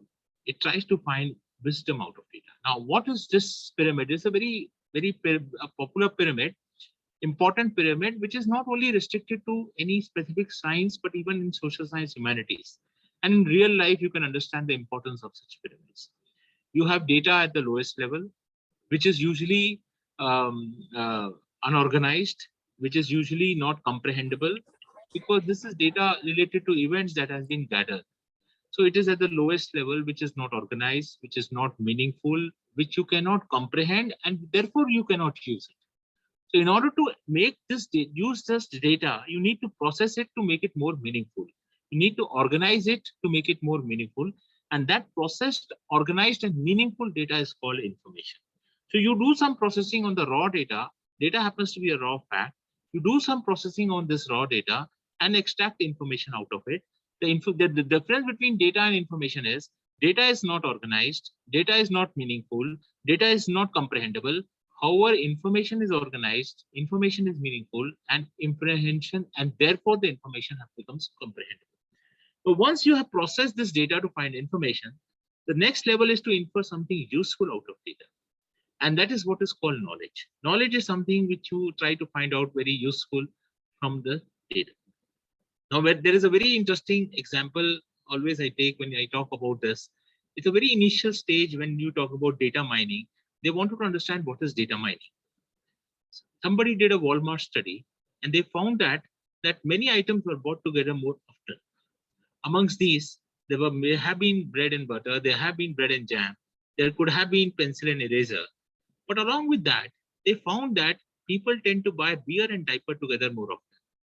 And that was very surprising for many people, because other things people could have comprehended beforehand, that these things have some relation with each other, and therefore it is not a surprise to them that they have been bought together more often. However, they found it as a surprise when they found that in the data, when they analyzed, they found most of the transaction contained beer and diaper. Now, this is what is mining, because you got something which is hidden, which is non-obvious, which is meaningful, which is useful. That is what is called mining. And suddenly they realized what to do. It is a very interesting thing. It is a very valuable thing. What to do? Some people thought that what may have been the reason, they have to interpret such inference. And based on the interpretation of such inference, they have to come out with a decision. So the idea was to understand what they infer. They try to understand what would have been the reason that people tend to buy beer and diaper together. There have been many cases that came out. Some people said people in America go on a weekend drive, have beer on the way, and have diaper for the child. Some people thought American people, young couples, they watch American football matches on the weekend. In order to not get disturbed by the child, they put diaper for the child. Many interpretations came out, and then they realized this is the reason, this is a target market we have to approach. Then the outcome is, now this is the knowledge which you have inferred, but this knowledge is of no use unless you apply in practice, because it is very interesting. And that is what is wisdom. Wisdom happens to be what is called the actionable knowledge. When you put the knowledge into action, that becomes wisdom. Another, I will come to this example back. You know, a lot of people think as long as voice doesn't come outside, they happen to be great singers. When they sing everything within themselves, they are great singers. That's a perception of knowledge. There's a perception of knowledge that they are great singers. Only when this voice comes outside, they realize how good a singer they are. And that is what the real thing is all about. And similarly, in the case of beer and diaper, they had to put the knowledge into practice. And when they wanted to make it into practice, the idea was have 4 beers. With every beer, have 4 diapers free. It could have been one strategy. Maybe you buy 10 diapers, 1 beer free. You may have some discount on diaper while buying beer, and similarly some discount of buying beer while buying diaper. Or you can put them on adjacent shelf because you know that people tend to buy them both, but you can have them on extreme shelves to increase your sales because somebody who comes for beer may look for diaper. And then in between, he buys more things. So what I wanted to make you understand from this example was, what is the importance of wisdom? It is, people should not stop at knowledge. People may think they are intelligent, but they may not be wise, because it's a very interesting statement. You may be wise, you may not be wise, but you may be otherwise. So that is also possible. So the point is that you start with something which is raw, you process it, make it more meaningful, you infer something useful out of it, that is called knowledge, and then you put that knowledge into practice. Unless you put knowledge into practice, neither the knowledge gets validated, nor the knowledge is used. And that is the ultimate goal, is to find wisdom from data. Wisdom which wisdom is actually called the actionable knowledge. And ultimate goal of any analytics or any sort of situation is to find wisdom from data. It is not only applicable to science, any sort of social science, humanities, and your real life. The idea is to extract wisdom from data, and that is what AI aspires to do. Now, data analysis in disaster management, the challenges are there. For example, availability of useful and comprehensible data. As I said, first is availability itself. It's a big challenge, and that's why technology comes into picture. And that too, data that is comprehensible is also another challenge. So data related to normal state and boundaries, potential hazards and repercussions are available. However, a system in a normal state can be subject to a disaster in different ways. Difficult to express all possible scenarios. As I said, even a same type of disaster may have occurrence in a different forms. And it is so difficult to express all possible scenarios in which a disaster has occurred. So what is the aim? Aim is to ascertain the anomalies or deviations from the normal state, which itself is a challenging task. Because unless you are able to identify the deviations, then you will not be able to find the indicators that may actually be an indicators of something very awkward which may happen in future, and that may lead to a disaster itself. So need to describe and classify data as relevant and irrelevant, because you may have a lot of data, but all data may not be relevant. Even for example, if you have Twitter account, a disaster has occurred, people start posting tweets, people have some on social media, but a lot of things may not be relevant, but you have to find out which are more relevant, which are more frequent from a particular place. And that is where it's very important, because you have to deal with relevant data and not the irrelevant one. And then for communication to different agencies for timely response. It can be NGOs, it can be hospitals, it can be food supplies, any sort of agencies which can take care of it. It totally depends upon the needs. With the present day disaster management system, the immediate and accurate decision making more and more relies on the capability of data analysis and processing, especially in the face of AI. Because you may have data, but you need to have some way to analyze such data to come out with some decision which is more reliable, so that you can have accordingly decision making to address the potential pitfalls that may occur due to disasters. So what is AI? Now that is the next thing. So we started with somewhere from disaster, then management, then data, then analysis, and now we move to AI. Artificial intelligence refers to the ability of machines to perform cognitive tasks like thinking, perceiving, learning, problem solving. It's like saying that you want machines to behave like humans. What humans do. 90s, they thought that they are going to achieve machines sooner that are going to behave like humans. So what they did, a mistake was, they overestimated AI And while doing that, they underestimated the human brain. And today they realize the fact that it is no sooner you're going to have machines that are going to behave like humans, because machines, the human brain is very complex and can do so many things which even machines cannot do at this present point of time. And we don't know in near future it is possible or not. Even Stephen Hawking came out with a statement: the day AI succeeds, it is going to be the end of humanity. Today you find animals in zoo, you never know tomorrow you might find humans in zoo, and that is also a possibility due to AI. So because of the they could not understand the complexity of human brain, and now they realize, the AI community realizes this fact. They were able, they now classified AI as weak and strong AI. Now, weak AI is where it is based on simulation, and that is what today machines are all about. They are simulations which enable them to perform tasks. So they have no consciousness at present. But when you talk about strong AI, we are thinking about machines that have actual thinking, which is with consciousness. And that is what a human does. Similarly, you have narrow AI and general AI. When you talk about narrow AI, we talk about machines. Today, machines are able to perform a particular single task. They are single task-based machines, which are intelligent enough to perform those tasks. However, when you talk about humans, they have ability to perform multiple tasks. And that is what is the classification of general AI. But what is the ultimate goal of the AI community? To have machines that are super intelligent. That is not only they have consciousness while performing those tasks, but they should have ability to perform multiple tasks. And that is what the AI community aspires to have, machines that are super intelligent. Now, there is a branch of AI which is called machine learning. You can understand by the term machine learning is the machine that learns from past experiences to predict the future. Machine learning is an application of AI that provides systems the ability to automatically learn and improve from experience without being explicitly programmed. The process of learning begins with observations on data, such as examples, direct experience, or instruction in order to look for patterns of data. The primary goal of machine learning is to allow computers to learn automatically without human intervention or assistance and adjust actions accordingly. And that is the ultimate goal of machine learning. Today, that's why we talk about experiences. I will give you a very interesting example. A lot of people apply for credit cards, not all of them get. The companies are always after you to buy a credit cards, but not all of you get credit cards. What is the reason behind it? Because when you apply for a credit card, maybe somebody is running after you for last month, and suddenly you get, he keeps irritating you that please buy our credit card, and suddenly you apply for credit card.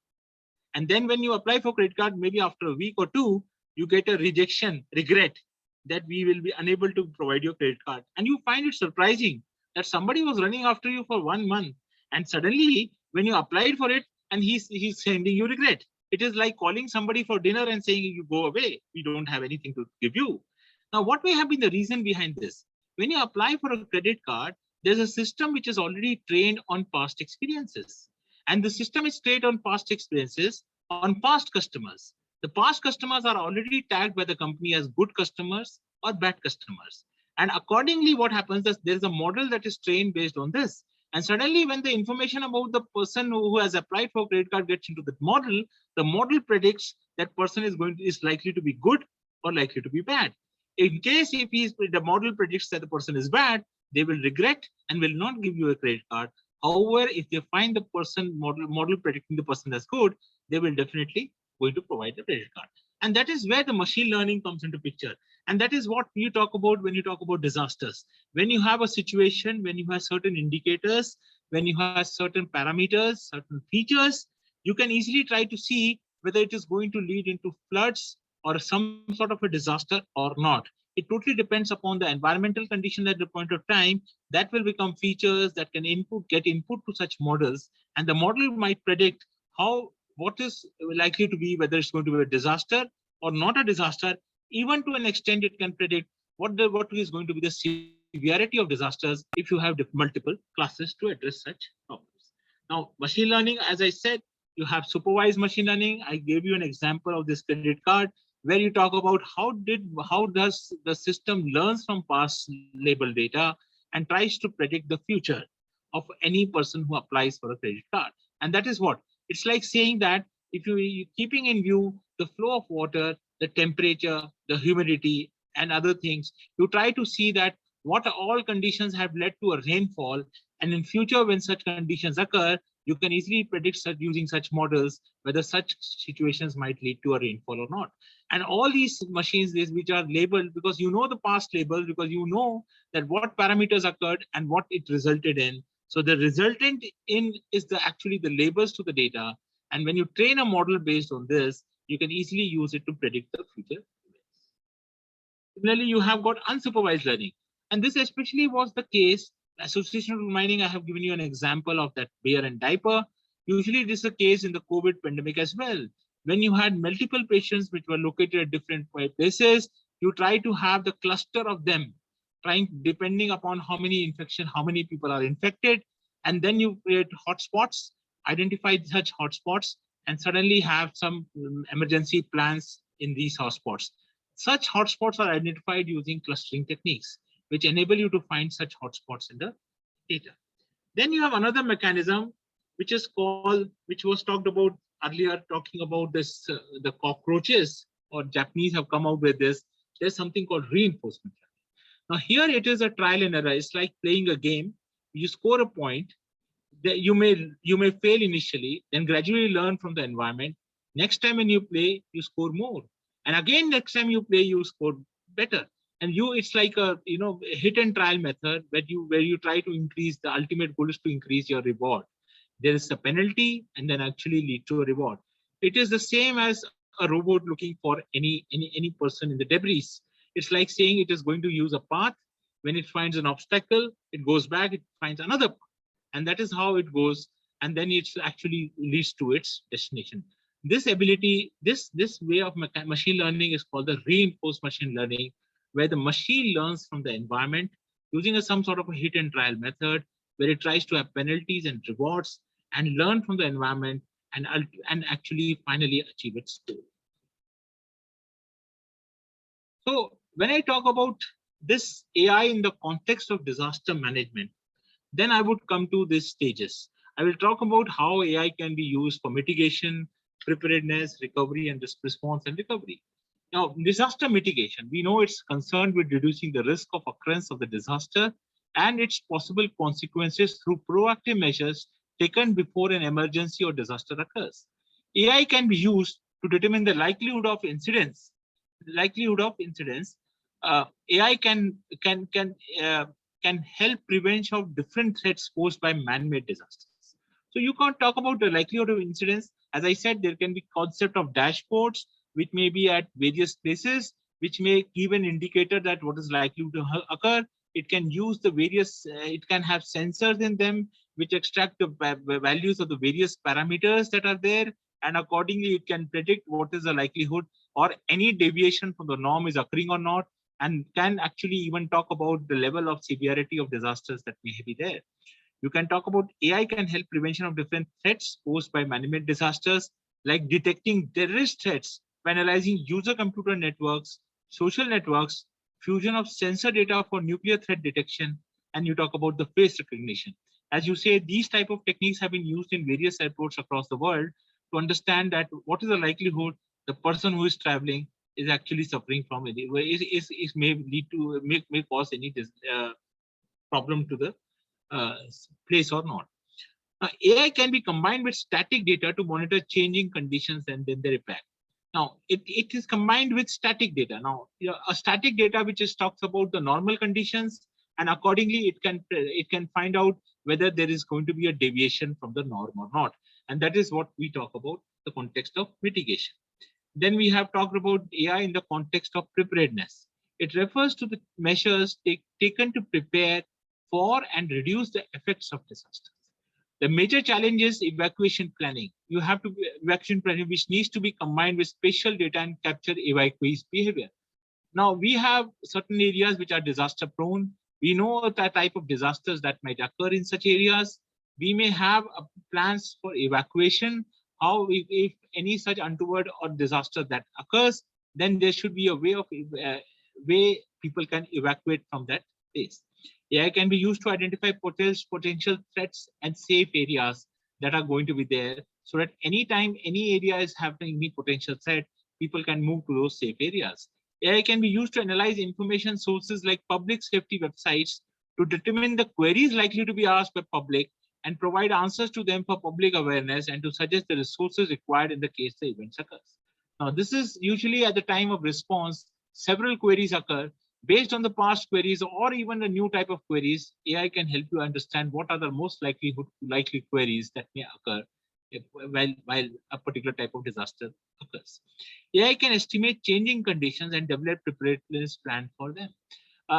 Changing, as I said, again, it talks about the changing in terms of the deviation from the norm itself.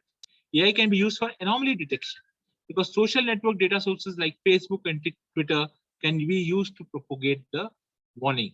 Any sort of anomalies, as I said, at the initial stage, there should be a mechanism that if any such deviation, as I said in the case of dashboards, if you have any deviations, there should be a mechanism that enables the system to send some messages in the form of bells or any sort of sirens to the local community that there is some deviations that have occurred, and they should keep ready if any evacuation needs to be carried out at the point of time. Then you have something called disaster response. It's concerned with rescuing from immediate danger and stabilization of the physical and emotional condition of survivors. AI can be used for crowd evacuation by computing the optimal route to the emergency facility.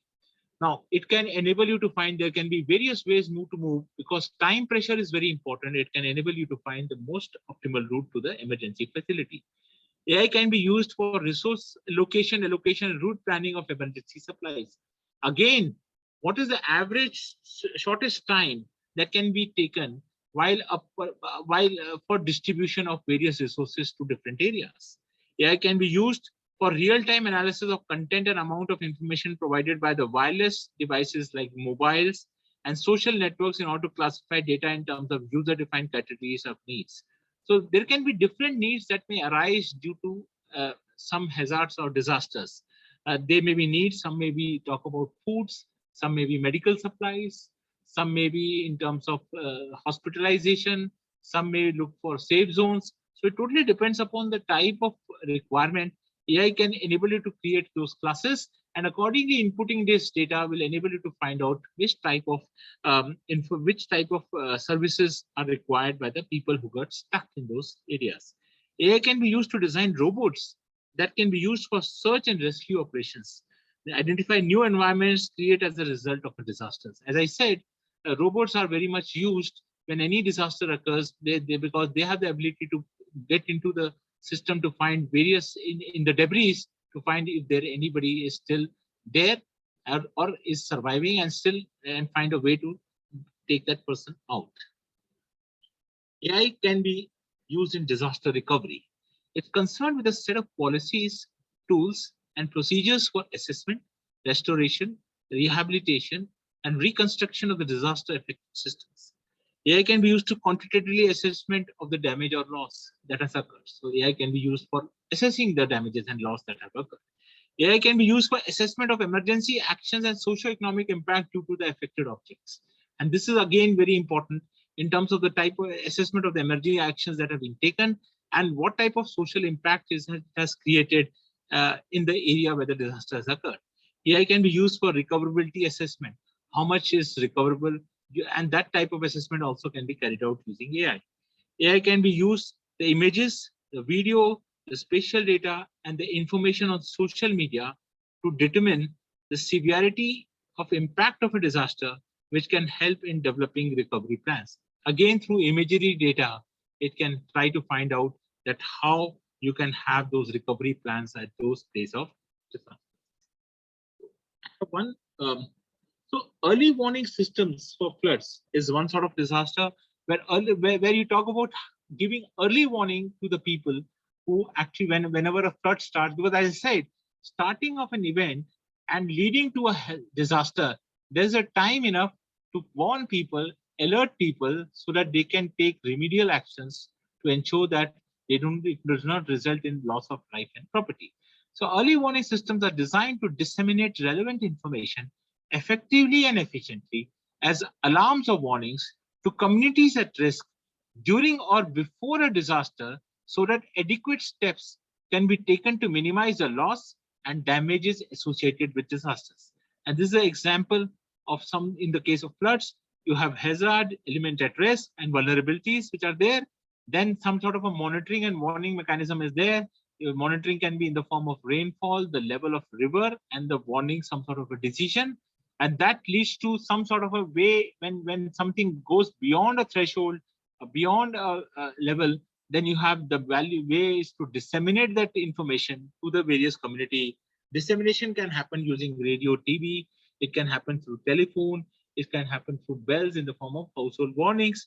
And then it leads to some sort of a response capability in terms of evacuation centers, search and rescue, and some sort of a relief goods, as I said, in terms of medical supplies, foods, and other services that may be required to the affected communities. So when you talk about early warning systems and AI, so there's an urgent need to enhance the computational intelligence functionality of a disaster management, such as to develop scalable and real-time algorithms. As I said, it is not scalable means it has to work with a lot of data. It should be scalable. It should be real-time because it should work under time pressure. For time-sensitive decisions, to integrate structured, unstructured, or semi-structured data to deal with imprecise. As I said, the data is usually imprecise and uncertain information. So you need to extract information, knowledge, and wisdom to extract dynamic patterns and outline the evolution of these patterns to work in a distributed environment and to present the multi-scale, multi-level, and multi-dimensional patterns through visualization approaches. So that is because the decision making can be through the visualization approaches you can provide to the system. The use of artificial intelligence can enable early warning systems to mine early warning signals from this data so that proactive and preventive measures for disaster mitigation, preparedness, response, and recovery can be planned, and timely alerts and warnings are disseminated to the relevant stakeholders.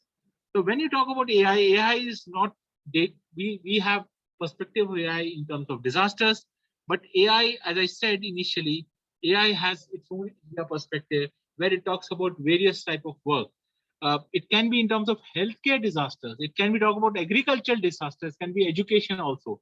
Usually India provides a perfect playground for enterprises and institutions globally to develop scalable solutions, which can be easily implemented in the rest of the developing and emerging economies. The Niti Aayog has come with 5 focus area of disaster, 5 focus area of applications of AI. One is the healthcare, and you talk about in healthcare also the cancer detection or any other disease detection. Again, AI comes into picture. So there are also some form of disaster that are there. It can be agriculture in terms of crop diseases that are also some form of disasters. And then it has its application in agriculture. It has its application in education, as I said, dropouts from a program, somebody who starts a program and then dropouts in the middle. AI can find a way to understand her at the time of admission to a student who are likely to drop out and try to find ways of remedial measures so that you have more retention of students in the classes and so that they complete the entire course before they leave the system. You talk about smart cities and infrastructure, another focus of AI. And the last, we talk about smart mobility and transportation. Our AI has its own application in energy.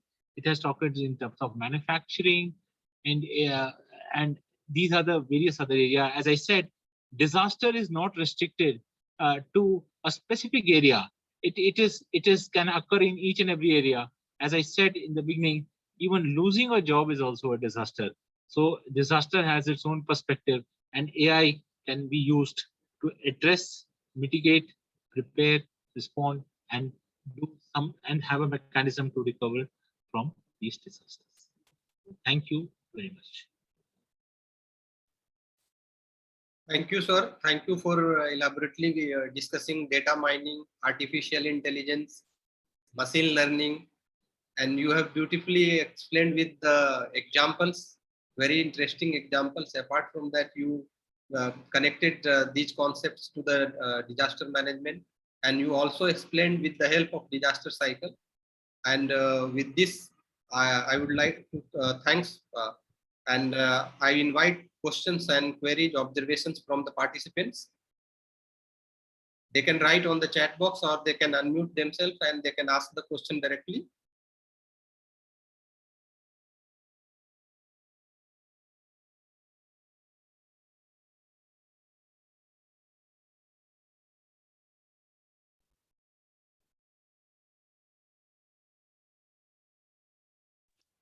Participants, if you have question, please come up. Any observation? If you don't have question, observation, you can.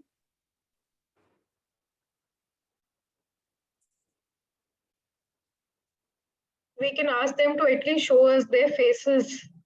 Today is the last day of the foundation Yes. course. They can, Yes. yeah, they can So switch you on can their video. take a picture. Yes. Request all the participants, please on your videos. If you have any query, observation, you can ask regarding the current session.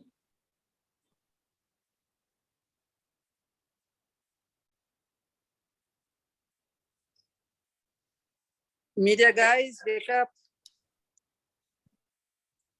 How important this AI, machine learning, and big data is to the development of understanding even of social sciences in disaster management is so important, and especially for mass media people. This is basic because the way the chatbots are being used, it's Yes. Vijay can probably explain it in another lecture maybe. It's becoming so crucial, in fact, to the policy making and enforcement of policies in the field.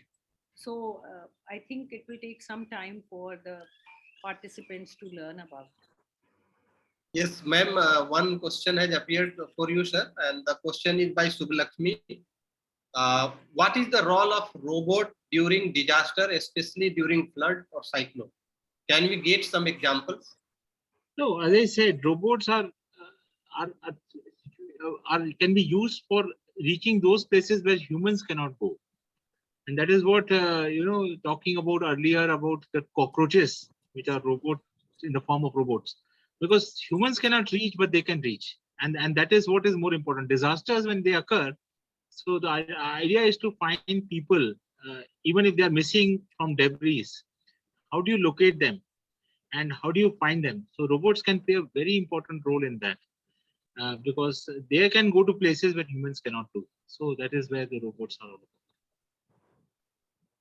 Is India Thank you, doing sir. anything in that direction?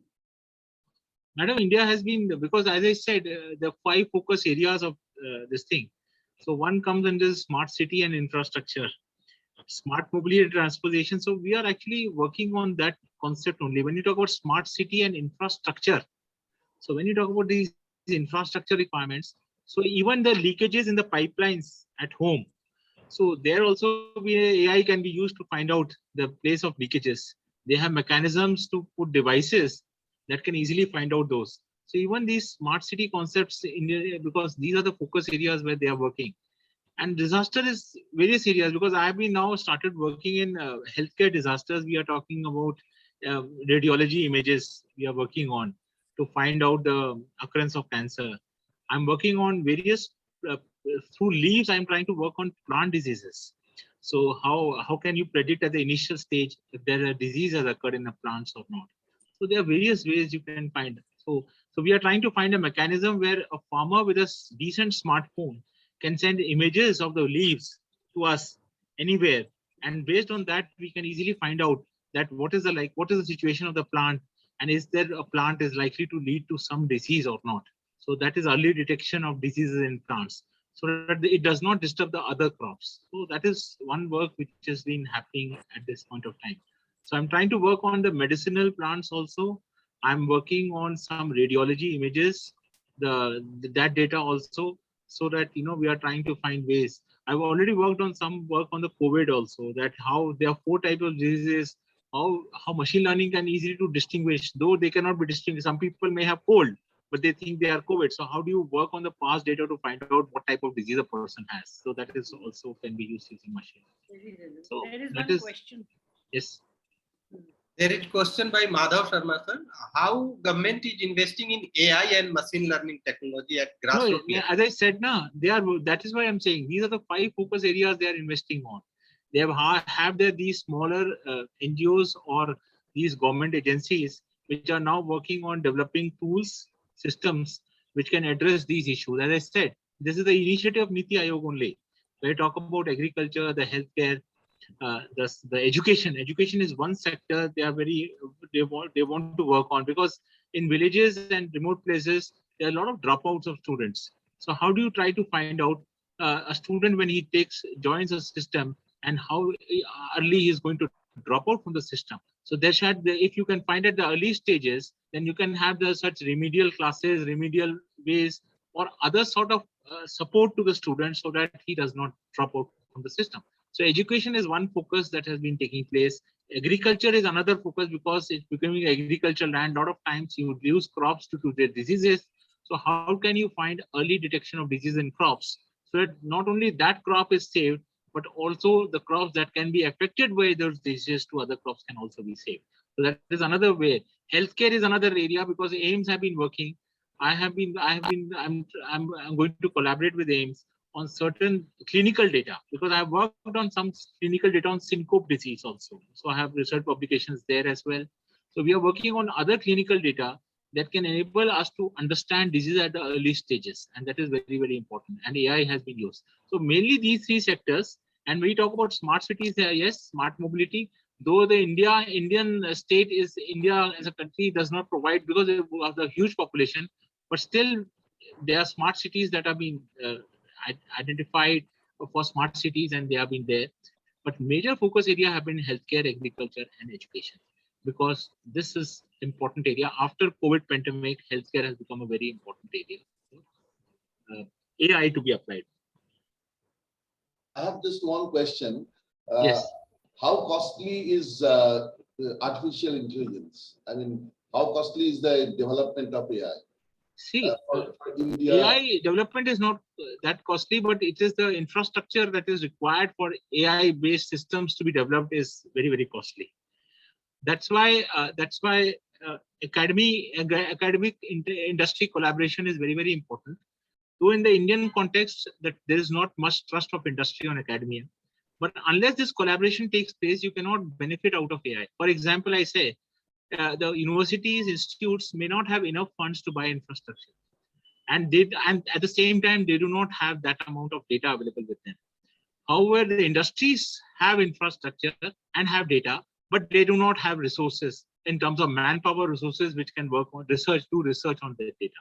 So it's an ideal case of collaboration between industry and academia, because academia is facing still problems that they do not have enough infrastructure to work, to utilize, to realize the potential of AI. But still there is a lot of research that is going in AI. But it can be actually realized if there is an academia industry collaboration, which is missing, which is not there to much extent, because there is a lack of trust between academia and industry, and that gap has to be filled in, and that is what is very important. So when you talk about AI, it is costly because of the type of infrastructure requirement, because you need to deal with processing of large amount of data. That itself is a cumbersome task. So that collaboration enables you to achieve and realize the potential of AI, because that type of investment has to get into it. Either you have investment in academia, but even if you invest a lot in academia, also the problem is not going to be solved, because the industry have data also along with them, and that is very, very important. So, but the government has started generating this data, and they have made those data available in public. Now the research communities, what they are doing is, as I have done for Bihar floods, I have worked on machine learning models. I'm working on Assam floods, I've done that. I have Orissa floods, I have done that. Tamil Nadu floods, I have done that. Kerala floods, I have done that. So we are working on machine learning models. Orissa floods, we have done that. So we are working on machine learning models for them. But we are able, because of the public data that is available, we are trying to generate, we are preparing that data so that it can be used for machine learning, and that we have already done. So Bihar, we have done. All these floods we have taken care using machine learning models. That is very important. Maybe you are not having data in the form you require, but we are trying to create that data through the existing data that is available, and then we are trying to address it. I think this last point is very important. The desensitization of data, how a common man can access data. That's Yes. important because a PhD researcher, very new into the area, for that young person, it's extremely difficult to access the data. So that's where, some simplification need to occur. Yes.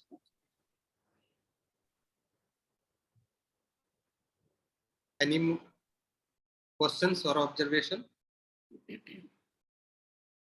Vinod, you could ask probably on the course itself, on the format of the course, are there any suggestions which the participants might have Yes, so ma'am. that we Yes, could improve? Because I believe, these 5 days, it was just a curtain raiser for the various pillars of, disaster management. We could just, show a window. Maybe in future, we should like to have elaborate courses with hands-on skills. So what are the views of the participants, where we lacked? So we'd like to have suggestions from that. Dr. Amrish Saxena, if you're there, like to hear you.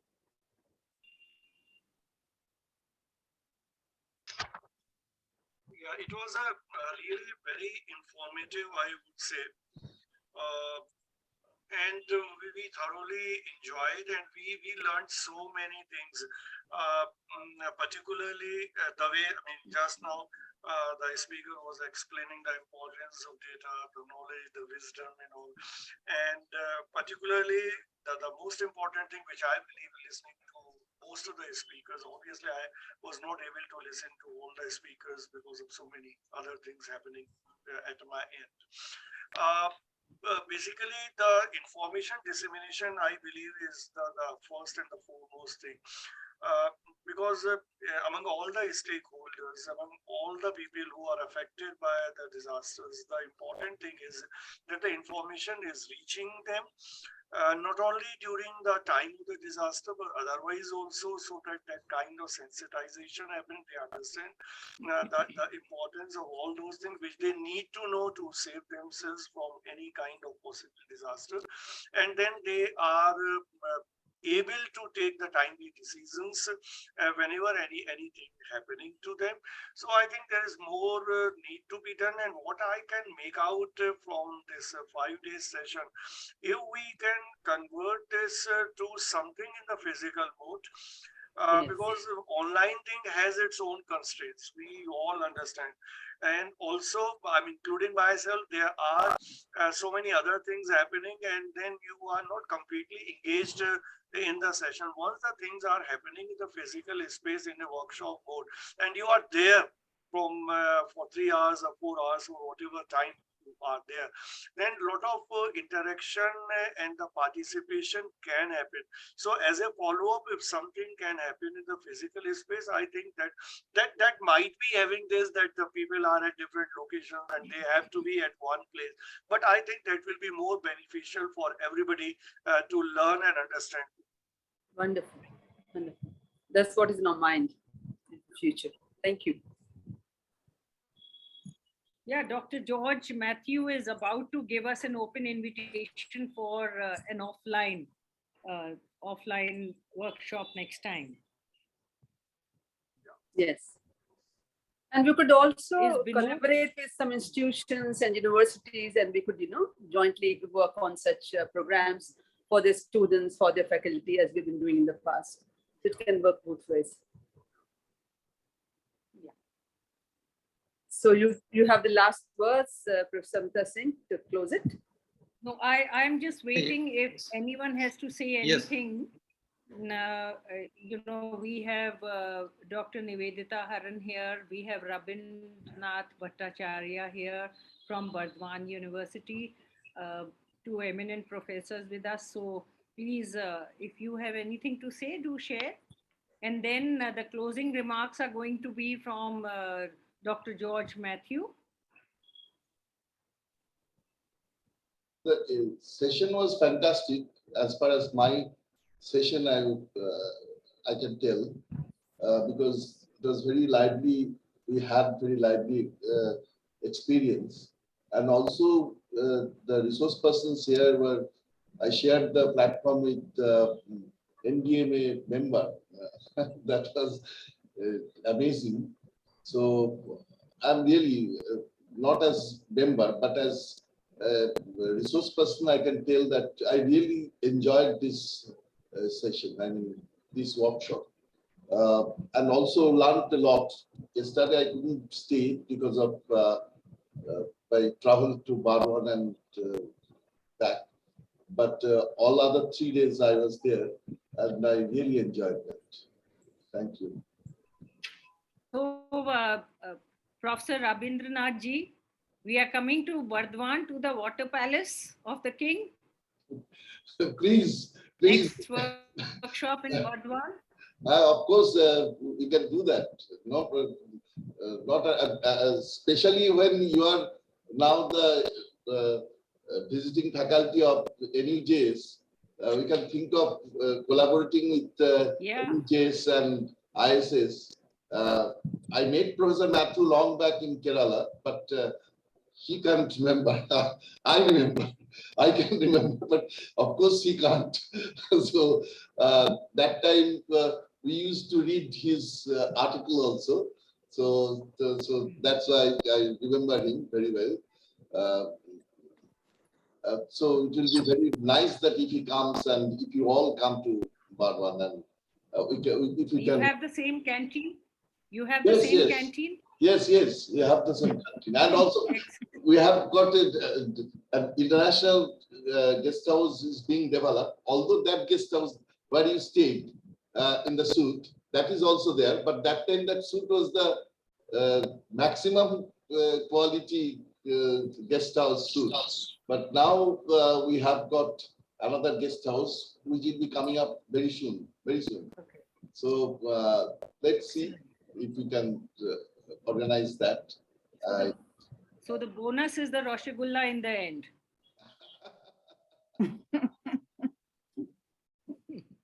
See, now Nivedita ji gives a laugh, because Bengalis only understand Rasgullas.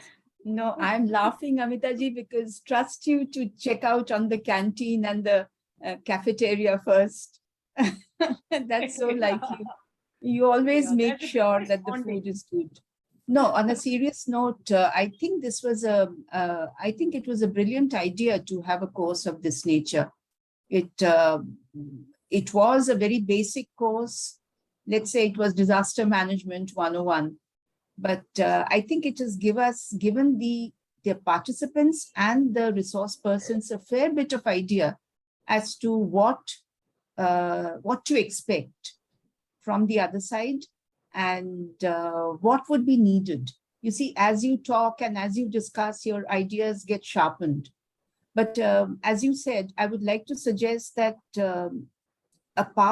an important part of a course like this is the experiential part of it. And that can only happen in an offline course. For instance, the illustrations I was giving, I think people would understand it much better if they actually went to how a crowd management happens, how a flood, how a river has remote sensors placed under it to monitor the flood levels. So I think when you have an offline course, make sure that some part of it is kept for field visits and field interaction also. I think that would make it a very valuable course for everyone. Thank you. That was long back, I mean, when we had the Sundarban workshop. We had so many workshops, but during Sundarban workshop, we had the field visit. So we went to Bali to village panchayat and met so many people and the victims of ILA, and we got the livelihood experience of them from the first-hand experience. So that way it was, it's really nice if we can organize once again, if we can take up one field visit in such a course. That would be nice.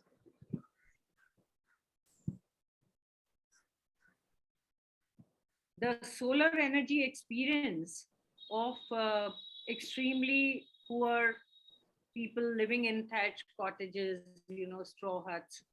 Do you remember that in Sundarbans? Yes, I remember in Bali too. Wasn't that amazing? Yeah, and there is a sequel to that. I met an old man there who said that his son is working in faraway place and sending him money every month. I think I told you this. And that person happened to be in Tiruvananthapuram. He could not pronounce the name. And I had gone to Trivandrum recently, and I actually met somebody who is from that area, from Bali. Not the same boy, but I met somebody who was from Bali. So I was inquiring, and he said that a lot of people are here from Bali. So, I remember that. And they had, all the houses had solar panels over their rooftops. So that's the sensitivity, that is created by these workshops. Extremely important, hand-holding in different situations. So we can come to a close now. Dr. Vinod? Ma'am, can you speak few words, ma'am, regarding this program? It's been an extremely good experience. This was on a trial basis that we tried the foundation course online, because after the COVID, we didn't know how people would be responding to this kind of a course. And NDMA is also with us, and for all the later workshops, they would be collaborating with us. Then there is IFRC, which is internationally going to be supportive of us. So we can have at least 1 or 2 selected neighborhood countries where we could go and replicate the same program. So lots of opportunities are coming on way. And even for those who have attended this program, let me put 3 benefits to them, which are directly going to come to them. One is, if you are a faculty, you can definitely open a disaster program at your institute. Disaster program is not a disaster center. It can be a small research program that you could design, and you could put in your funding request to the UGC, to the ICSSR, or even to any international agency like NORAD. NORAD is very good in giving that. IDRC, Canadian Development Agency, and also USAID. So this is one. The other thing that the faculty can do, this is number 2, is to set up certificate programs on which UGC has given a huge funding. UGC gives huge fundings to, I don't know whether it's huge or how it is now. I'm talking about 3 years ago, but I understand it's still continuing. Now UGC gives that funding to deliver courses in a certificate mode and also in a diploma mode. So whichever you take with the number of lectures that you wish to take, depending on the capacity and your networking capacity, where you have people to help you out in giving the lectures, etc. That's the second thing. The third benefit comes to the researcher. If you are a PhD researcher, then your whole framework is set, because no university and a college currently running the disaster management course is equipped to handle disaster management the way it is being handled by this group that you interact with today. Because this is truly transdisciplinary. It's not dominated by environmental sciences, GIS, or geography, or bureaucracy. It is purely people from the field who have been in positions of power and designed and experienced it. So these are the 3 benefits that I wish to convey to all of you. And with all best wishes and good wishes that you take it forward the way we are taking it forward. It should be in a mission mode, because the way climate change has been affecting the quantum of a disaster, the frequency of a disaster, every home need to learn how to manage a disaster. So it should be in a mission mode thing that you should take it back to your institutions and start working on it from day one. So with all best wishes to the participants, with all gratefulness and great heartfelt thanks to all the scholars who have contributed to knowledge building in this and have given their time and effort to interact with the participants. All best wishes, all gratefulness, and big thanks to all of us. And last, we end up with the legendary Dr. George Matthew, who has been kind enough to share the space with us and the technology. And he's a man from the grassroots. So I would like him to have the last word here and to invite the participants once again in an offline mode. Thank you very much, everyone. Thank you very much. Normally we say we have no words to thank you. So it was a wonderful program, a path-breaking 5-day event, and all of us in the Institute of Social Sciences welcome you to our institute, our conference hall, to have the next program. We will have all meeting. It will be physical session, and all other facilities will be provided by the institute. 8 Nelson Mandela Road. Please come. And my very, very special thanks to Amita Singh and Dr. Gauriya, and also Binod Kumar for doing all the work, managing the program, and all other friends present here. And I look forward to seeing you soon. Let us go forward, never give up. Thank you. Thank you. Thank you, sir. We have reached to the last session of the program, last end of the program. And before that, I would like to place a formal vote of thanks. And I would like, first and foremost, I would like to thank Chairman ISS for providing all the necessary infrastructure in holding this program, and all the staff of ISS who were crucial in successful implementation of this 5-day program. I would also like to place my sincere vote of thanks to all general body member of NDRG, all the speakers who have spoken in last 5 days. They have spared their valuable time from their busy schedule, and they have given their knowledge and time to the participants. And last but not the least, all the participants who make out the time, and they maintained discipline and decorum, and all the times they were present for the 5 days. I have seen that they have been very active, and they have been putting their questions off and on. So I am very sure that they have learned and they will implement all these learnings wherever they are working. And last but not the least, I wish to thank all whoever in visible or visible way they have helped in running this program. And a special thanks to Gaurika, who was crucial in this assembling all the people and holding this program. And special thanks to our IT man, Jitinder, who has been putting all the updates for us. And with this, I would like to stop here. You missed Joshi from ISS. Yes. Joshi. I wish to place a formal vote of thanks to Joshi sir. On record. Yeah. All right. Thank He you has very been much. crucial. Thank you. Thank you all. Wish you all the best. Have a nice day. Information Thank you, about this.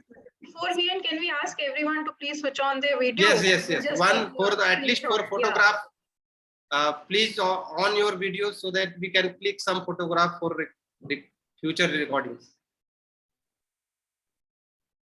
Participants, please. Give your best smile. Yes, it's done. Thank you very much. Thank you. Thank you. With this, we would like to close the session for today. Okay. Thank you all.